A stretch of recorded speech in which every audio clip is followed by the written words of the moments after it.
Hi, good morning, my dear student. Today we are going to start your class 11th history, chapter 11, Path to Modernization. My dear, in this chapter, today we are going to read your topic Westernization and Tradition.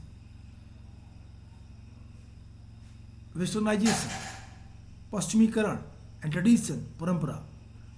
There are two words which gives us so many informations that what we are going to read. Okay, let's come and try to understand that what author want to inform you. The successive generations of Japanese intellectuals had different views on Japan's relation with other countries. To some, the USA and the Western European countries were at highest point of civilization, to which Japan aspired. The Fukuzawa Yukichi, a leading Meiji intellectuals, expressed this way, saying that Japan must expel Asia. He meant that Japan must shed its Asian characteristic and become part of the West. My dear, फुकुजावा यूकेची मेजी काल में एक प्रमुख intellectual personality में से एक थे। उनका कहना था कि जापान को अपने में से एशिया को निकाल फेंकना चाहिए। उनका मानना था कि हमारे पिछड़ेपन का कारण हमारी सोच है। यदि हम एशिया में रह के एशिया के देशों की तरह सोचेंगे तो निश्चित रूप से हमारा विकास नहीं होगा। इसलिए ज़रूरी है कि हम अपने अंदर से एशिया को निकाल फेंकें। एक्सपिल Asia. He meant that Japan must shed its Asian characteristic and become part of the West. वो कहते हैं कि जापान अपने एशियाई लक्षण को छोड़ देना चाहिए और पश्चिम का हिस्सा बन जाना चाहिए। इस तरह की सोच के साथ जापान आगे बढ़ा। जापान के अन्य देशों के साथ संबंधों पर जापानी बुद्धिजीवियों की अनुक्रमिक पीढ़ियों के विचार अलग अलग थे। कुछ अमेरिकी जो बुद्धिजीवी थे, कुछ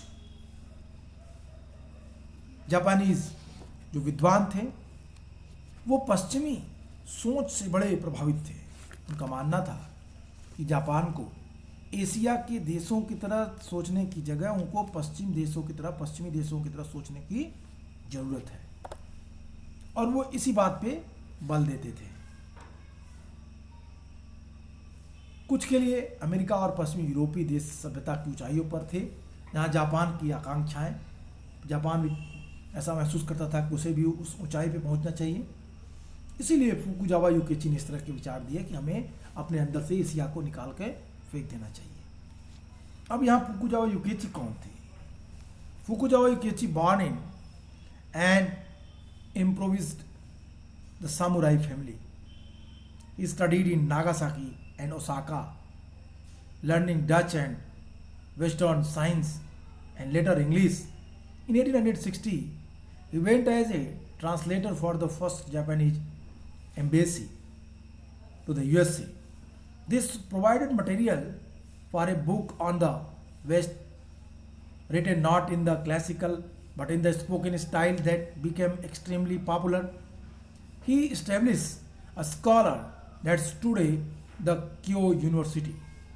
He was one of the core member of the Meiryo Kyushu, a society to promote Western learning. In the encouragement of learning, the Gakuno no Susume 1872 to 76, he was very the critical of Japanese knowledge. All that Japan has to be proud of its scenery. He advocated not just modern factories and institutions but the cultural essence of the West. The spirit of and the institutions but the cultural essence of the West, the spirit of civilization. With this spirit, it would be possible to build a new citizens. Its principle was heaven did not create man above man nor set man below man. कहते हैं कि फुकुजावा युकिची कौन थे और फिर उसके बाद उनके विचारों को किस तरीके से बताया गया है। पहले फुकुजावा युकिची के बारे में जान लें। 1835 टू 901 इनका जीवन रहा। इनका जन्म एक गरीब सामुराई परिवार में हुआ। इनकी शिक्षा नागासाकी और ओसाका में हुई। उन्होंने डच और पश्चिमी विज्ञान पढ़ा और बाद में अंग्रेजी भी पढ़ी। 1860 में वे अमेरिका से पहले जापानी दूतावास में ट्रांसलेटर के रूप में उनकी नियुक्ति की गई, उन्हें अपॉइंट हुए। इससे उन्हें पश्चिम पर किताबें लिखने के लिए बहुत कुछ मिला। उन्होंने अपने विचार क्लासिकल नहीं बल्कि आम बोलचाल की भाषा में लिखे।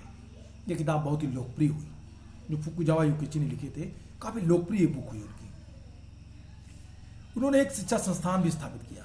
एजुकेशनल इंस्टीट्यूशंस को भी उन्होंने स्टेब्लिश किया। He was founder of the educational institution also. आज क्यो विश्वविद्यालय के नाम से यह एजुकेशनल इंस्टीट्यूशन जापान में जाना जाता है। वे मेरोकुसा संस्था के मुख्य सदस्यों में से थे। वे संस्था पश्चिमी शिक्षा का प्रचार करती है जापान में। अपनी एक किताब ज्ञान के लिए प्रोत्साहन गाकू नोन नो सुसुमे में उन्होंने जापानी ज्ञान की कड़ी आलोचना की। जापान के पास प्राकृतिक दृश्यों के अलावा गर्व करने के लिए और कुछ भी नहीं है, ऐसा उनका मानना था। उन्होंने आधुनिक कारखानों व संस्थाओं के अलावा पश्चिम के संस्कृति सार तत्व को भी बढ़ावा दिया, जो उनके मुताबिक सभ्यता की आत्मा है। इसके जरिए एक नया नागरिक बनाया जा सकेगा। उनका सिद्धांत था, स्वर्ग ने इंसान के ऊपर नहीं बनाया, न ही इंसान को इंसान के नीचे बनाया है। कहने का सेंस ये है कि भगवान ने किसी को भी नीचा या ऊंचा नहीं बनाया। The next generation questioned this total acceptance of Western ideas and urged that the national pride be built on indigenous values. The philosopher Miyaki Sotsure argued that each nation must develop its special talent in this interest of world civilization.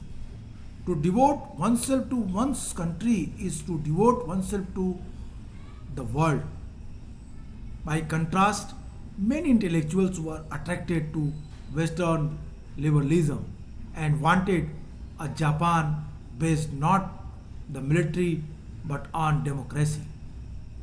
UK Imori, a leader of the popular right movement, was demanding the constitutional government, admired the French Revolution's doctrine of the natural rights of the man and popular sovereignty, and spoke for liberal education that would develop each individual. Freedom is more precious than order. Other even advocated the voting rights for women. This pressure led the government to announce a constitution. My dear, यहाँ पे फुकुजावा युकिची के साथ साथ कुछ और भी विद्वान हुए जिन्होंने अपनी विचारधारा को जापान में फैलाया और जापान में इससे लोग प्रभावित हुए। उनकी आइडियोलॉजी से लोगों ने अपने को नए तरीके से सोचने के लिए तैयार किया। अगली पीढ़ी ने पश्चिमी विचारों को पूरी तरह से स्वीकार करने पर सवाल उठाए।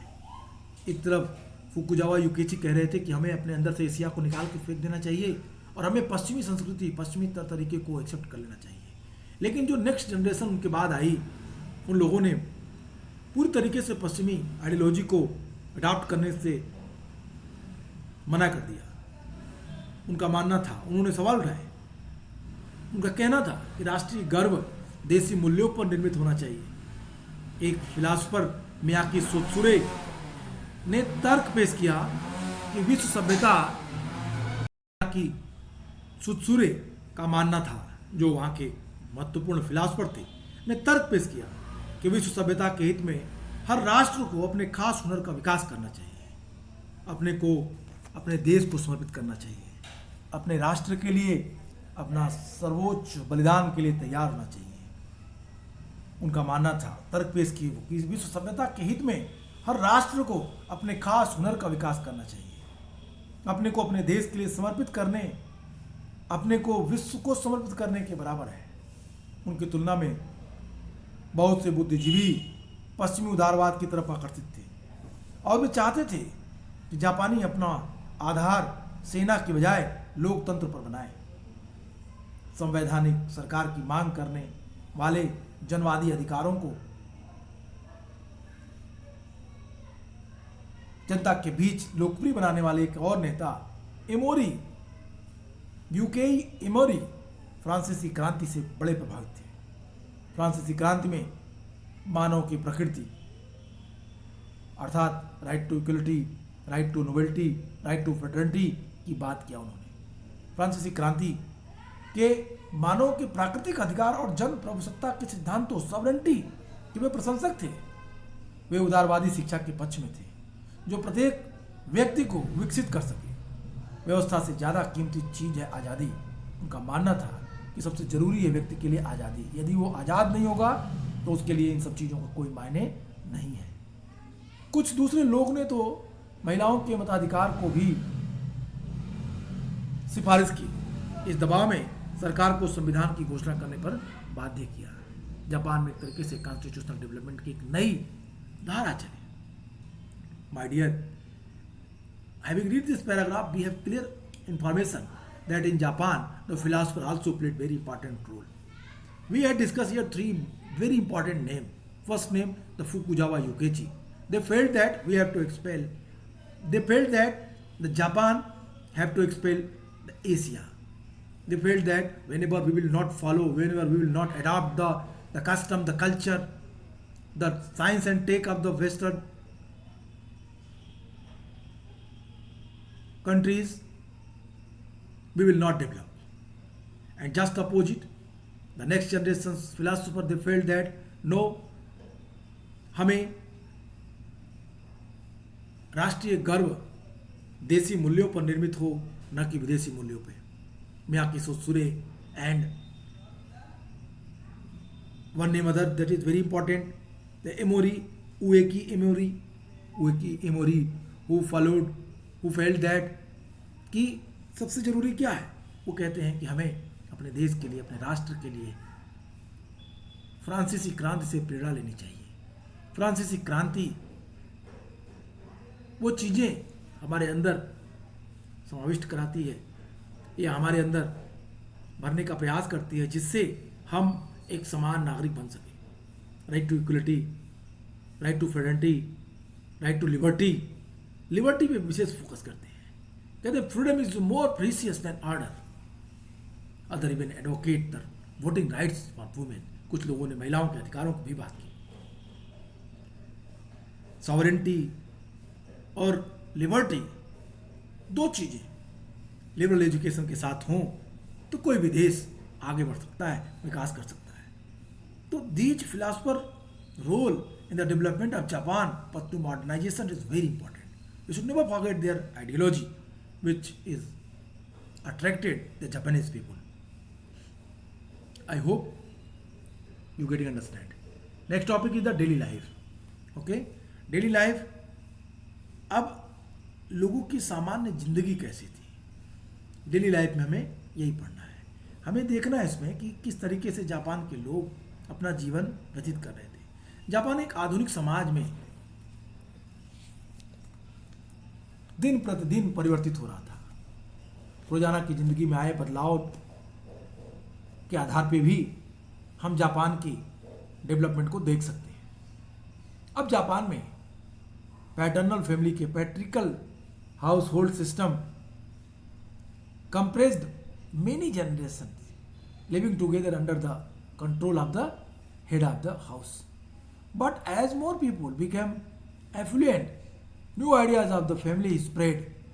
The new homu, as the Japanese says, using the English word, was that of the nuclear family. कहते हैं कि जापान में पैतृक परिवार की व्यवस्था में कई पीढ़ियों के लोग एक साथ परिवार में रहते थे और परिवार का सबसे बड़ा सदस्य ही परिवार का मुखिया रहता था। लेकिन जैसे जैसे लोगों में समृद्धि हुई, जैसे जैसे लोग धनी हुए, परिवार के बारे में उनके विचार फैलने लगे। नया घर, जिसे जापानी भाषा में होमू कहते थे, होम से होमू शब्द का उन्होंने इस्तेमाल किया, का संबंध मूल परिवार से था, जहाँ पर पति पत्नी साथ रह कर कमाते, घर बसाते। पारिवारिक जीवन की इस नई समझ ने नए तरह के घरेलू उत्पादों, नए किस्म के पारिवारिक मनोरंजन और नए प्रकार के घर की मांग पैदा की। 1920 के दशक में निर्माण कंपनियों ने शुरू में 200 येन देने के बाद लगातार 10 साल के लिए 12 येन महीने किस्तों पर दे करके मकान लेने की छूट प्रदान कर दी। यह एक ऐसे समय में जब एक बैंक कर्मचारी जो उच्च शिक्षा प्राप्त व्यक्ति था की तनख्वाह 40 येन प्रति माह थी। तो जब 40 येन प्रति माह किसी की वेतन हो तो वो 12 येन प्रति महीने दे करके कोई भी घर खरीद सकता था। My dear, on the basis of that this paragraph we can easily understand that what author want to inform us, what author give us message. कहता है Japan's daily life, Japan's transformation into the modern society can be seen also in the change in everyday life. The patriarchal household system compressed the many generations living together under the control of the head of the house. But as more people became affluent, new ideas of the family spread. The new homu was that of the nuclear family, where husband and wife lived as the breadwinner, homemaker. This new concept of the domestic city in turn generated demands for a new type of domestic goods, new type of family entertainment, the new terms house. In the 1920s, the constructions company made cheap housing available for a down payment of 200 yen and a monthly investment of 12 yen for 10 years. This at the time when the salary of the bank employee, a person with higher education who were employee of bank, their salary that was 40 yen per month. तो ये एक सबसे महत्वपूर्ण बात थी। अब आप car club के बारे में देखिए, कार क्लब आप खुद पढ़िएगा, that is the very interesting topic. And overcoming modernity, overcoming modernity के पहले हम थोड़ा सा कार क्लब के बारे में आपको बता देते हैं। कार क्लब मोगा, मोगा क्या है? आधुनिक लड़की के लिए संक्षिप्त शब्द है जापान में Moga.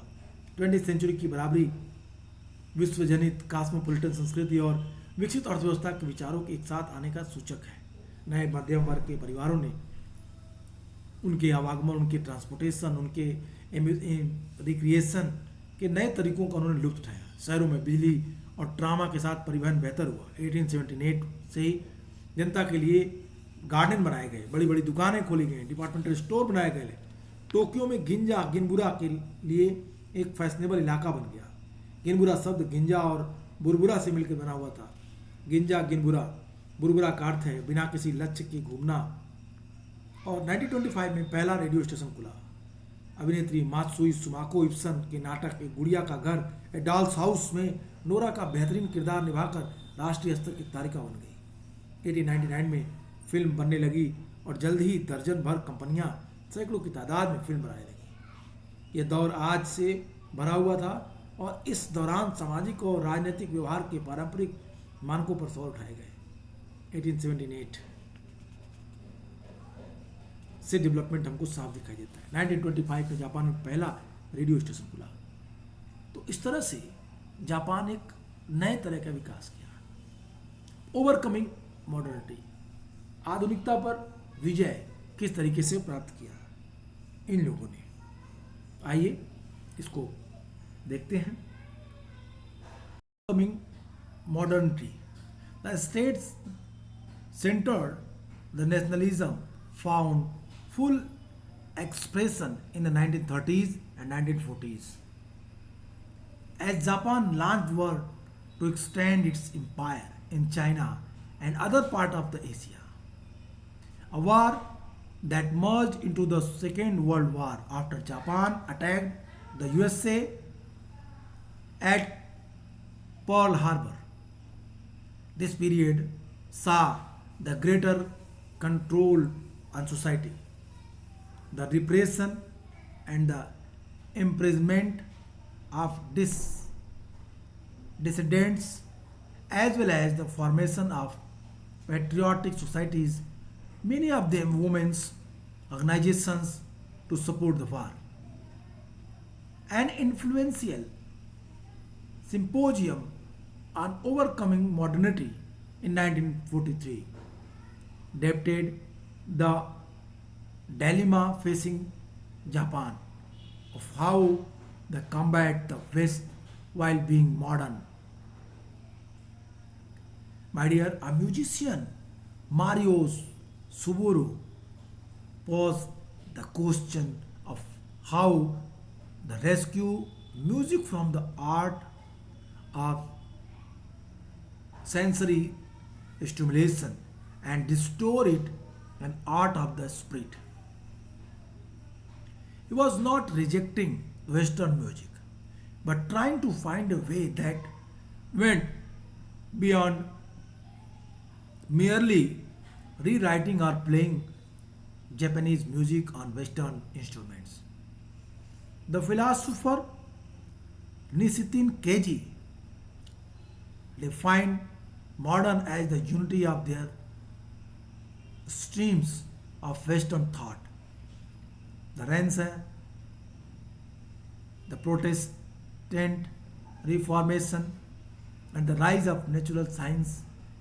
He argued that Japanese moral energy, a term taken from the German philosopher Ranke, had helped it to escape the colonization, and it was duty to establish a new world order, a greater East Asia.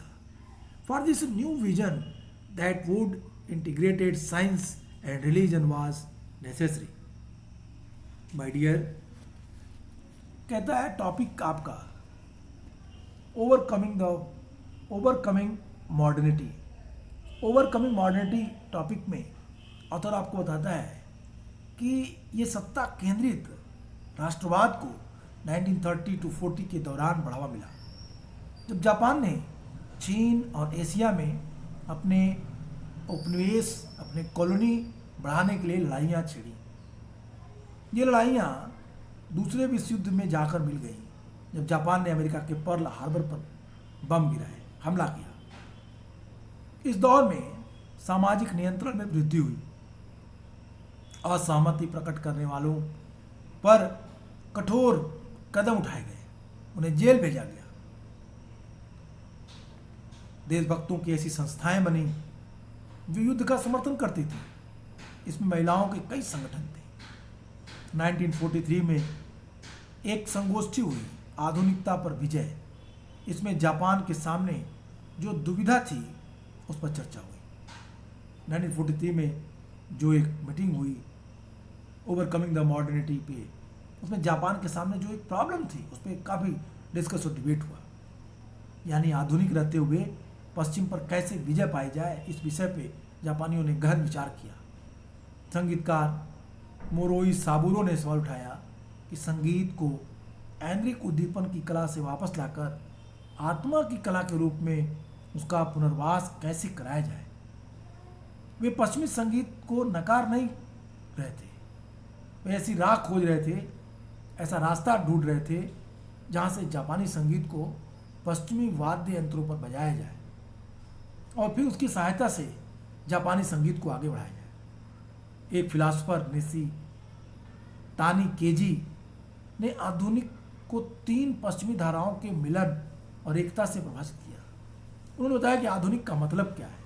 निशितानी KG कहते हैं कि अब आधुनिक का मतलब है renaissance, पुनर्जागरण, Protestant सुधार और प्राकृतिक विज्ञानों का विकास, नेचुरल साइंस के डेवलपमेंट को, रेनेसां को और प्रोटेस्टेंट रिफॉर्म को एक साथ कर दें तो हम समझ सकते हैं कि यही मॉडर्न को अच्छे से एक्सप्लेन कर सकता है। उन्होंने कहा कि जापान की जो मोरल एनर्जी है, जो नैतिक ऊर्जा है,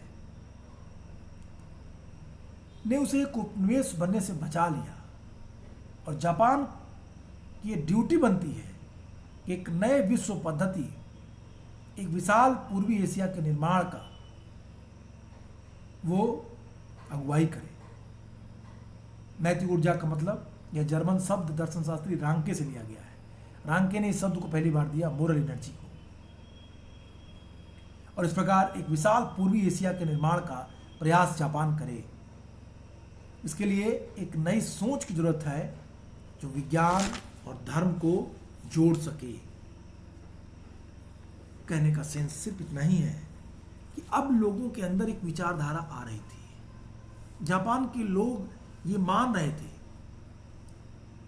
कि जो मॉडर्निटी है इस पे विजय पाना जरूरी है। आधुनिक जो शब्द है, इस शब्द का मतलब क्या है और किस तरह से हम अपनी संस्कृति और सभ्यता को बचाते हुए मॉडर्न बनेंगे।